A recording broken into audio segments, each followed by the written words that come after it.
In a searing attack, Lorenzo Fontana said Brussels finance chiefs had prioritized the EU's economy over citizens by pushing for a federalist eurozone.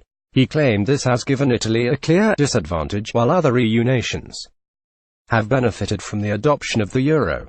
The politician made the comments after Lega Nord and other Eurosceptic parties made huge gains in Sunday's shock Italian election.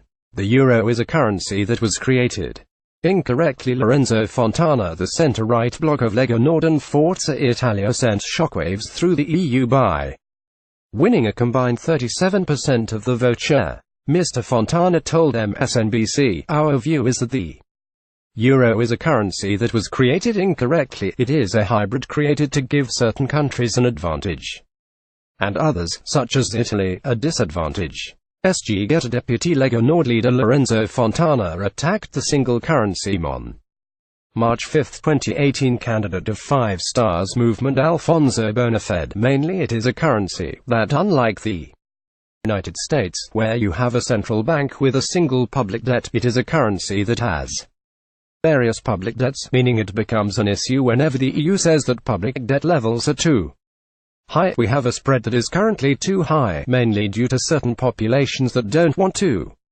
manage the finances, which ultimately ended up with the formation of a European currency. His party's leader Matteo Salvini is also an outspoken critic of the euro. Fontana denied Lega Nord wanted Italy to leave the EU, saying it was not against Europe, but did want the bloc to be reformed.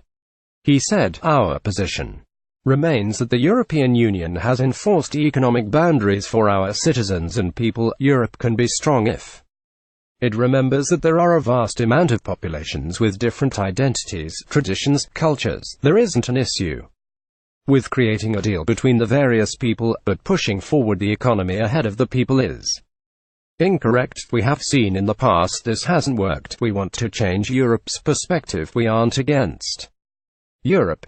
President Sergio Mattarella will decide which coalition should run Italy. Despite the huge support for anti-EU parties, the election results did not provide a clear view of who become Italy's next prime minister. As it stands, no party or coalition reached the 40% majority needed to win the election and form a government. This means Italian President Sergio Mattarella will decide which newly formed coalition should run the country. At a press conference yesterday, Lega Nord leader Matteo Salvini said his party had earned the right to form the next government.